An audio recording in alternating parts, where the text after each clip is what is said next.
I'd like to introduce Terry from the United States, and Terry has Graves' disease. Welcome. Thank you. Welcome to you to the United States, Linda. So, could you tell me a bit about Graves' disease and when you were diagnosed?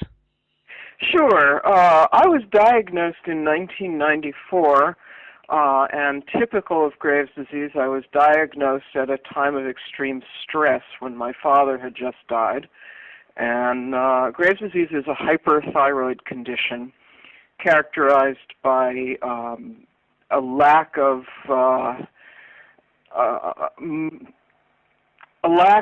control in the whole metabolic system, so everything goes haywire. You end up with rapid heartbeat, tachycardia, rapid weight loss in many people. Untreated, it can lead to what's called a thyroid storm, where you have so much thyroid hormone in your system that you can die. Mm-hmm. And just as an aside, my history is that my mother had thyroid cancer a couple of years before I was born and was treated for that. So I have a family history of thyroid problems. Mm-hmm. I don't know whether my Graves' disease was caused initially by that hereditary thing or the treatment that she had, which was included radioactive iodine affecting my thyroid in utero. Mm-hmm. It's a question I'll never know. So when I was diagnosed, I went to the endocrinologist who, as typical of United States endocrinologists, wanted to give me radioactive iodine, and I refused that treatment, but rather took drugs to control my thyroid for many years. And how old were you when you were diagnosed? I was, I got to do some math for that. Well, let's see, that was 18 years ago, so I was 45. Mm-hmm. And how did that impact on your life? What changes did it make? Well, I was very, very ill. I couldn't really function too well. I was, shaking, and you don't sleep. You're just racing along in a terrible way, and you don't function very well. So until I got it under control with medicine, I was pretty much ill. Mm-hmm. Very, very unhappily ill. So it has a big impact on life, and then the alternative treatments for it, if you don't want to have radioactive iodine, which basically kills the thyroid completely, meaning that you have to stay on thyroid hormone supplements for the rest of your life. Mm-hmm. And that's a very bad option, partly because the radioactive iodine keeps on working for many, many years and causes some severe health problems for most of its recipients, although they tend to poo-poo that. But I know so many people who have had 100-pound weight gain, severe arthritis, mental illness, all kinds of different things that were caused by the radioactive iodine. And the other thing about it is that it doesn't cure the disease. It simply gets rid of your thyroid. And also, thyroid eye disease is I'm sure you've seen some of the people with the big bug eyes. Yes. That's the thyroid eye disease that often happens after radioactive iodine. So I refused that and took antithyroid drugs. And once you get the thyroid under control, it's a continual balancing act, trying to keep the levels even and not end up either going more hypothyroid so that you're sluggish and unable to function or more hyperthyroid. Unlike something like diabetes where there's instantaneous blood tests, you're really kind of, if you're lucky, get a doctor who will let you test every 3 months. And in between that, you can be miserable in one direction or the other.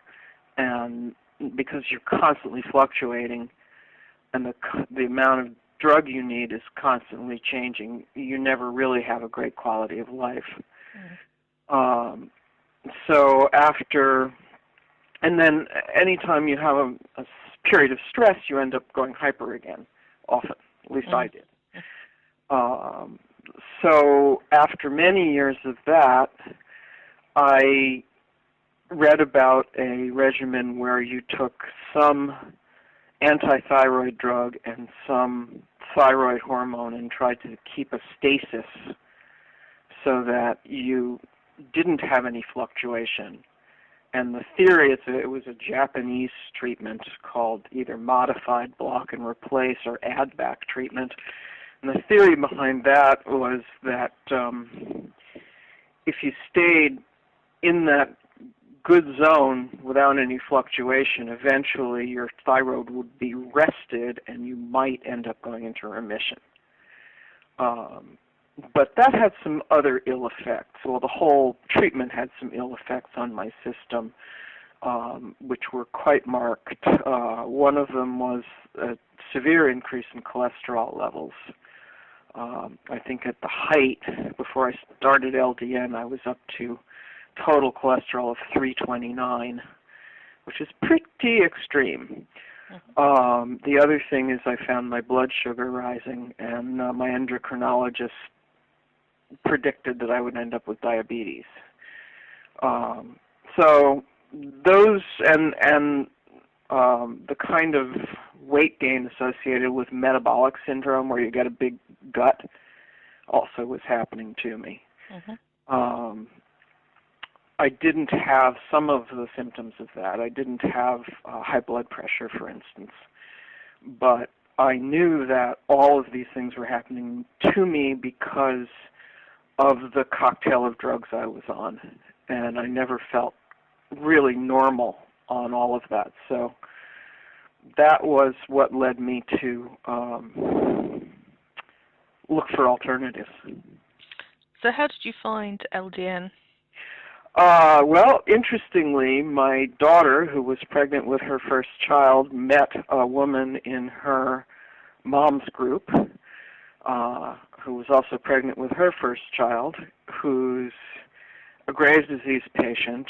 That woman's husband is a nutritionist and an alternative medicine person, and she was taking LDN. She had Graves' disease and was taking LDN and had never taken anything else. And so I found out who her doctor was and went and saw him. And that's the beginning of modern times for me.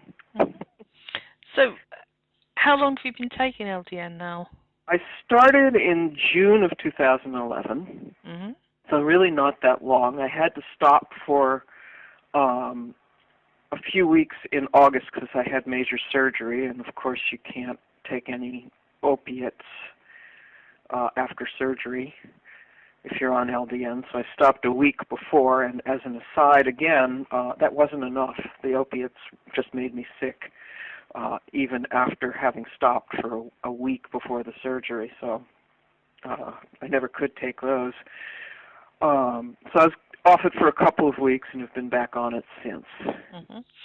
What benefits have you noticed? Oh my God, myriad benefits. First of all, it took a while before I noticed any benefits. I started on a very low dose. My doctor started me on 1.12 milligrams per night, very, very low.